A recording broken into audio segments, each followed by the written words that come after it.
Hi hello.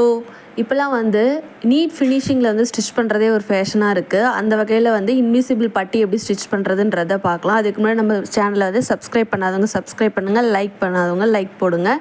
தென் கமெண்ட்டில் உங்களுக்கு ஏதாவது டவுட்னாலும் கேளுங்க. இதுக்கப்புறம் என்ன வீடியோ உங்களுக்கு வேணும் அப்படின்றதையும் கமெண்ட் பாக்ஸில் கமெண்ட் பண்ணுங்கள். டவுட் இருந்தாலும் கமெண்ட் பண்ணுங்கள், ஓகேவா? ஸோ இன்விசிபிள் பட்டி ஸ்டிச் பண்ணுறதுக்கு நான் பாடியோட அப்பர் பார்ட் ஸ்டிச் பண்ணி டாட் பிடிச்சி ஃபினிஷ் பண்ணிட்டேன்.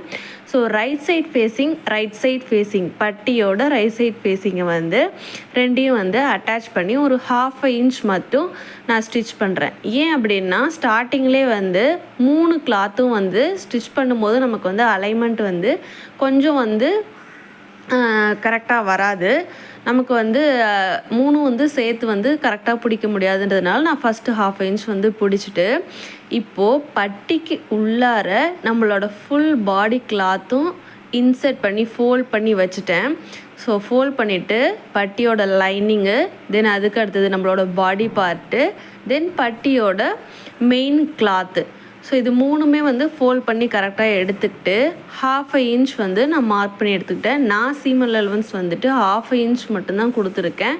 ஸோ 1/2 இன்ச்சில் ஸ்டிச் பண்ணிக்கலாம். ஒரு சிலர் 1/4 இன்ச்சில் கூட தைப்பாங்க. ஸோ அந்த மாதிரி இல்லாமல் நான் 1/2 இன்ச் எடுத்துக்கிட்டேன். ஸோ 1/2 இன்ச் மார்க் பண்ணி ஸோ அது 3 கிளாத்தையும் கரெக்டாக அந்த 1/2 இன்ச்சுக்கு ஸ்ட்ரெயிட்டாக வச்சு பிடிச்சிட்டு நான் 1/2 இன்ச்சுக்கு பாருங்கள் ஒவ்வொரு இடத்துலையுமே அந்த கிளாத்து 3மே லைனிங், தென் பாடியோட பார்ட்டு, அதுக்கடுத்து கீழே இருக்கக்கூடிய பட்டியோட ரைட் சைட் கிளாத்து, இது 3மே கரெக்டாக வச்சு நான் 1/2 இன்ச்சுக்கு ஸ்டிச் பண்ணுறேன். ஸோ இப்படி ஸ்டிச் பண்ணுறவங்க ஃபஸ்ட்டு என்னால் பட்டி கரெக்டாக எனக்கு வைக்க தெரியும் 1/2 இன்ச்சுக்கு அப்படின்றவங்க ஸ்டிச் பண்ணுறவங்க ஸ்டிச் பண்ணிவிட்டு இதை பண்ணுங்கள்.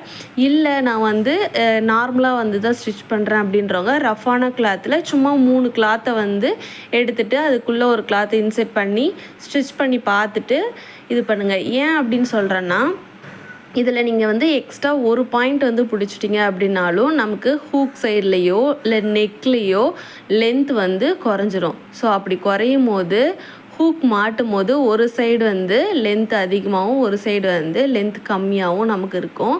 ஸோ அப்படி இருந்தால் கரெக்டாக ஹூக் மாட்ட முடியாது. ஸோ இப்போ பாருங்கள், நான் பட்டி தைச்சதுக்கப்புறமா உள்ளார பாடி சைடு பார்த்திங்கன்னா எப்படி இன்விசிபிளாக எந்த தையலும் இல்லாமல் இருக்குது. இதுக்கு மேலே நான் படிமான தையல் யூஸ் பண்ண போகிறேன். ஸோ இதுக்கு மேலே பார்த்திங்கனாக்கா நான் ஸ்ட்ரெயிட் லைனாக அந்த பட்டிக்கு மேலே ஸ்டிச் பண்ணியிருக்கோம் இல்லையா, ஸோ அது மேலே நான் ஸ்டிச் பண்ணிட்டு வரேன். அப்படி ஸ்டிச் பண்ணால் இன்னும் கொஞ்சம் நமக்கு நீட் ஃபினிஷிங்காக இருக்கும். ஸோ இந்த மாதிரி ஃபினிஷிங்கான உங்களுக்கு ஏதாவது வேணும், ஹேண்டு அடுத்தது ஹேண்ட் நான் போடலான் இருக்கேன். ஸோ ஹேண்ட்க்கு அப்புறம் உங்களுக்கு என்ன டவுட் இருக்கோ, இல்லை எந்த மாதிரி கிளாத்து எப்படி தைக்கலாம் அப்படின்ற உங்களுக்கு டவுட் இருக்குது, இல்லை ஐடியாஸ் வேணும் அப்படின்றத கமெண்ட் பாக்ஸில் கமெண்ட் பண்ணுங்கள். தென் வீடியோ பிடிச்சிருந்துன்னா லைக் பண்ணுங்கள் அண்ட் சப்ஸ்கிரைப் பண்ணுங்கள். தேங்க்யூ.